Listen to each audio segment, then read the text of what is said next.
Le journal de Télémura ce soir, c'est avec Philippe Rec. Bonsoir Philippe. Bonsoir Pierre-Paul. C'est chaud, hein. C'était -1 pour la préparation de ce journal avec le tirage au sort de la Challenge Cup pour les filles du HPCN. Et puis le 4L Trophy, c'est l'heure du départ pour les jeunes gardoises qui vont partir au Maroc en 4L, vous l'avez compris, du Belcanto à Vauvert. C'est un retour du Belcanto apparemment à Vauvert. Et nous commençons effectivement, Pierre-Paul, avec le handball Cercle Nîmes. On est sûr d'au moins une chose, c'est qu'il y aura bien une équipe française en demi-finale de la Challenge Cup. C'est aujourd'hui, mardi 17 février, qu'il y a eu le tirage au sort des quarts de finale. Après avoir battu le Podetkova et Style d'Irpine, les Nîmoises vont affronter l'équipe de Dijon, classée actuellement 6e de l'élite féminine de handball, tandis que les Nîmois sont 4e. Les réactions enchaînent de Manuel Aili, celles de Niki Ouba et Nathalie Macra, au micro de Guillaume Vitrouillet. On espère bien, on mettra tous les atouts de notre côté, en sachant qu'il y aura 2 semaines assez compliquées à gérer. On aura, avant le premier match de Coupe d'Europe contre Dijon, on aura un match contre Metz à la maison, un match qui, on peut dire qu'on va laisser des plumes, on va essayer de le gagner. Après, ça sera le premier match contre Dijon. Après, la semaine d'après, on jouera la Coupe de France contre Fleury, les Aubrais. Et derrière, le retour de cette coupe de quart de finale contre Dijon chez elle. Dijon, c'est plus facile ou c'est moins facile que les autres? C'est plus facile parce qu'on les connaît un peu, mais elles nous connaissent aussi, alors ça va être très dur et ça va être très serré, je pense. On connaît très bien Dijon, ça fait des années qu'on joue les unes contre les autres. Bon, à mon avis, ça va être un match très serré. Et voilà, donc après, je sais pas quoi dire de plus. Notre objectif, c'est arriver en finale. Et pour arriver en finale, il faut battre tout le monde. Alors, cette fois-ci, ce sera tout. On va positiver quand même le fait qu'on est tombé contre Dijon en quart de finale. C'est une équipe qu'on connaît, qu'elles nous connaissent bien. C'est vrai que pour arriver le plus loin, on devait passer par des gros morceaux.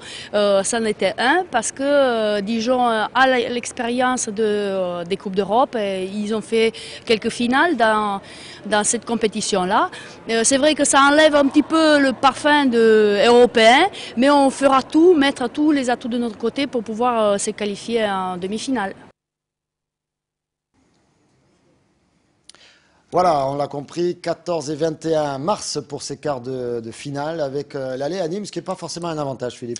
Non, alors en général, on préfère effectuer le match retour à la maison parce qu'effectivement, psychologiquement, on peut effacer éventuellement, si tant est qu'il y en ait eu, les affres du match aller. Alors que quand ça ne s'est pas bien passé à l'aller et qu'on a le retour chez l'adversaire, on a toutes les raisons d'appréhender le match retour. Alors Dijon, c'est plutôt pas non plus trop terrible comme tirage. Dijon, les Nîmois sont allés chercher le match nul en début de saison là-bas. Oui, effectivement. Alors c'est une équipe qui est 6e, qui est milieu de tableau, un petit peu comme les Nîmois sont 4e, elles sont plutôt en tête, mais à ce stade de la saison, c'est pas très significatif. 2 places d'écart au classement, ce sont 2 équipes qui rivalisent de talent et ça promet de choses intéressantes. Qui se tiennent. Hein, donc ce sera un vrai match de coupe.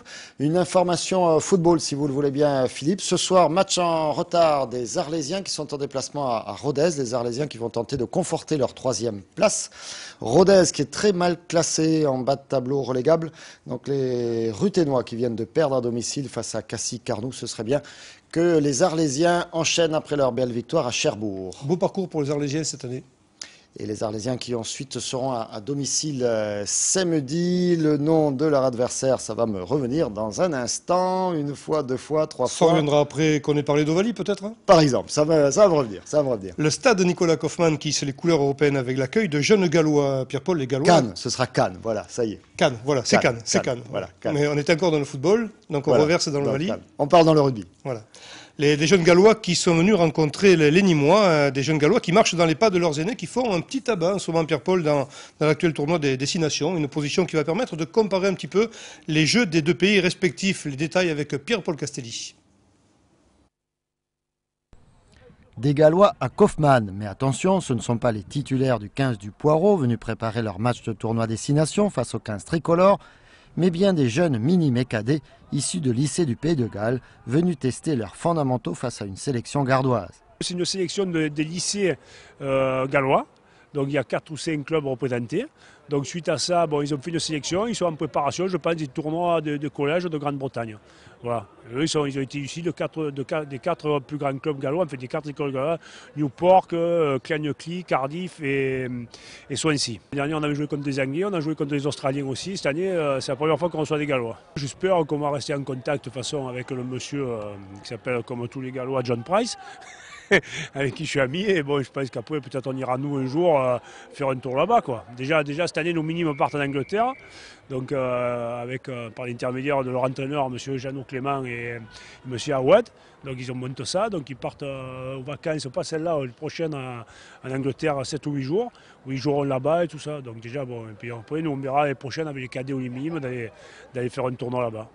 Une opposition amicale qui permet pendant les vacances scolaires de comparer deux approches du rugby.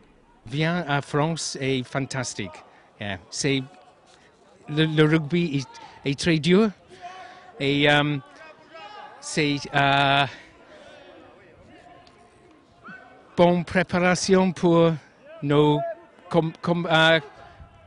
compétitions à Pays de Galles. Oui? That's fantastic. Pour les jeunes Gardois comme pour les Gallois, cette première rencontre internationale restera sans doute gravée dans les mémoires.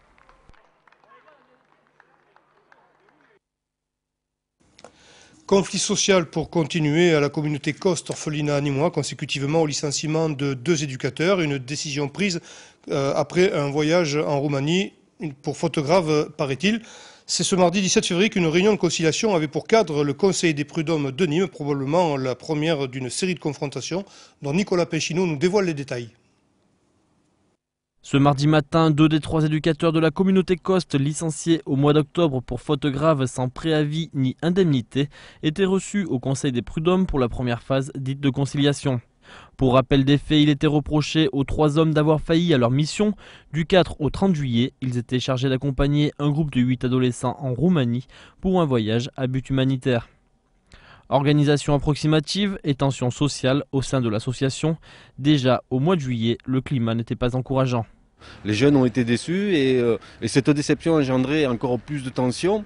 Et des tensions qu'il a bien fallu gérer comme nous pouvions, parce qu'il y avait un manque d'organisation manifeste, et ce manque d'organisation nous a été reproché par la suite. Seulement 2 des éducateurs sont concernés par la procédure, le 3e étant protégé en tant qu'élu syndical. Avec 25 ans d'activité au sein de l'association, c'est l'amertume qui l'emporte. Et certains doutes étaient émis ce matin concernant le bien fondé de la démarche entreprise par la nouvelle direction de cette association à but socio-éducatif. On écrit des courriers, on demande à être réintégré. Chaque fois on nous dit que non. Quelles sont les raisons? Je ne sais pas. Alors quand il n'y a pas des raisons manifestes, on peut toujours penser que nous sommes des salariés qui avons un petit peu de bouteille, qui connaissons bien le projet institutionnel, qui essayons de redresser cet établissement parce que cet établissement est en crise et ce qui engendre un certain nombre de tensions aussi à l'intérieur. Mais bon, on ne travaille pas avec des boîtes de conserve dans une maison d'enfants, on travaille avec des humains, on travaille avec des enfants. Voilà, et c'est ce qu'on a toujours essayé de faire valoir. Peut-être que ça a joué aussi contre nous. A noter que l'orphelinat Coste, c'est 35 éducateurs, près de 80 emplois pour autant d'enfants. Ce matin, côté direction, on ne souhaitait pas s'exprimer. Le directeur David Payan n'était d'ailleurs pas présent. Seul le président Philippe Lestrigan était accompagné de son avocat. Social toujours avec ce communiqué des unions départementales CFDT, CGT, CFTC, CGTFO, FSU, Solidaire du Gard qui apportent leur soutien aux salariés des départements d'outre-mer. Les UD du Gard, Union départementale du Gard, rappellent le combat des salariés des DOM pour une plus grande justice sociale est identique à celui des salariés gardois exprimé le 29 janvier dernier lors de la grande manifestation nationale. C'est pourquoi les UD du Gard exigent des pouvoirs publics et du patronat qu'ils satisfassent dans les plus brefs délais l'ensemble de leurs revendications, notamment des augmentations de salaire. Les unions départementales condamnent toutes les manœuvres consistant à jouer le pourrissement du mouvement ou à en préparer la répression. Si tel était le cas, les unions départementales du Gard sauraient prendre leurs responsabilités, je cite toujours, pour ne pas laisser isoler leurs camarades des départements d'outre-mer. Voilà la situation sociale qui se tend avant la réunion des syndicats chez Nicolas Sarkozy dans quelques jours. Et puis nous revenons au sport loisir, Pierre-Paul, avec le 4L Trophy qui propose une course sous forme de rallye, comme maintenant tout le monde le sait, autour du Maroc. Des équipages de toutes les nations y participent, mais aussi des groupes nîmois, comme les jeunes filles de l'IUT GEA de Nîmes, comprenait la gestion des entreprises et administration. Nicolas Pinchino a assisté au départ de Nîmes du sympathique équipage, sachant que ces deux jeunes filles vont rejoindre la ville de Bordeaux où il y aura un rassemblement prévu de 1000 4L. L'ensemble partira le samedi 21 février pour atteindre le Maroc. Compte rendu de Nicolas Pinchino. Là, la pression monte de plus en plus et on va partir d'ici quelques instants. C'est à bord de la Rose des Sables que Johanna et Dorian s'apprêtent à quitter Nîmes pour rejoindre le Maroc et participer au 4L Trophy. Ce jeudi 19 février, elles ont rendez-vous à Bordeaux avec les 1000 autres 4L participantes pour se lancer sur les routes d'Espagne et enfin atteindre Tanger le 21. Mais pour l'heure, tout n'est pas encore opérationnel. On a un petit souci au niveau de pneus. Il y a un pneu qui touche une protection qu'on a mis dessous la voiture. Donc du coup on va passer pour couper un peu plus toute la plaque dessous, on va la découper un petit peu pour éviter que la roue touche dans les tournants en fait. Un petit peu de mécanique avant de partir. Ok les filles, pour la mécanique, on vous fait confiance. Le 4L Trophy reste cependant une aventure humanitaire avant d'être une course. Le but premier du 4L Trophy, c'est d'apporter 60 kg de fournitures scolaires aux écoles marocaines. Côté sécurité, les étudiantes de l'IUT GEA de Nîmes ont répondu scrupuleusement au règlement. L'organisation du 4L Trophy nous a donné des consignes de sécurité, on a du matériel obligatoire. Si on n'a pas ce matériel, on ne peut pas participer au 4L Trophy. Donc tout ce qui est trousse informatique, extincteur, pour qu'il n'y ait pas de soucis au niveau mécanique et au niveau de notre santé aussi. Au niveau des difficultés, on s'attend à avoir pas mal de soucis au niveau mécanique parce que faire 6000 km dans des trous et des bosses pour une 4L, on s'attend à avoir quelques soucis mécaniques, mais de savoir ce qui va nous arriver. Et ce mardi 17 février 2009, un peu avant midi, juste le temps de faire les derniers bisous, et c'est le cœur plein d'émotions que les deux jeunes nîmoises s'élancent à bord de leur bolide.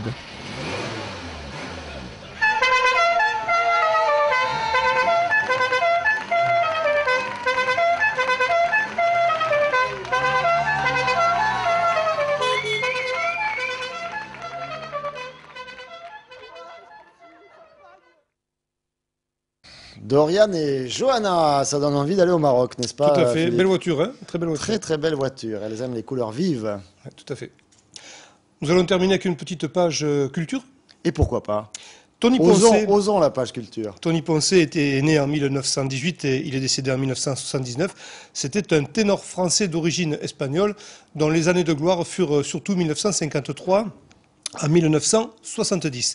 Les Amis du Bel Canto de Vauvert lui rendent hommage au mois de mars à travers des conférences, une exposition et en point d'orgue un gala classique avec comme invité Chantal Bastide, soprano dramatique bien connue du public nîmois, qui interprète Carmen, La Tosca, Nabucco, j'en passe et d'autres perles du répertoire lyrique. Les détails avec Alain Bellon. Tony Poncet, chanteur lyrique des années 50, sera à l'honneur au mois de mars à Vauvert. L'association Bel Canto organise expositions, conférences et galas lyriques.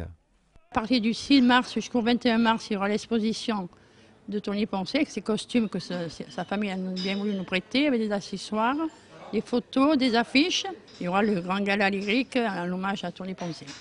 Pour nous, les Vauverdois, les Amis du Bel Canto, Tony Poncet, c'est quelqu'un que nous adorions, même avant qu'il soit notre parrain. C'est un homme très généreux, très simple, avec cette voix magnifique. La clôture sera lyrique, où des chanteurs et chanteuses sopranos, ténors et barytons seront présents. Le premier mot, c'est comment être à la hauteur et comment arriver à représenter à l'heure actuelle un ténor qui n'a plus d'équivalent aujourd'hui, de nos jours, qui chante un répertoire que les plus grands chanteurs, les plus médiatisés à l'heure actuelle craignent qu'il y a aussi des gens du métier qui ont tenu à rendre cet hommage. Et notamment, il y a un ténor lyrico spinto qui s'appelle Niklas Ottermann qui va venir chanter l'air si difficile qui est jamais joué de Guillaume Tell. Voilà, c'est un des seuls ténors au monde qui est capable de chanter cet ouvrage. Chantal Bastide, qui a écrit les plus belles pages de l'association, va venir chanter les plus beaux airs du grand répertoire, celui qui était de Tony Poncet, Aïda, tous les gros Verdi, etc., Payas peut-être. Des anciens chanteurs lyriques ainsi que la famille Poncet seront présents aux différentes manifestations. Pour moi, c'est une fierté de parler de lui, qu'il ne soit pas oublié surtout. Et comme je disais tout à l'heure, je suis très fière que la jeune génération le cite dans les conservatoires ou dans les écoles, qu'il ne soit pas oublié. Ces hommages-là, je suis très fière. Voilà, c'est surtout ça, oui. Que son art du chant ne soit pas oublié. Alors rendez-vous du 6 au 22 mars à Vauvert pour partager l'hommage de Tony Poncet, une voix, un destin.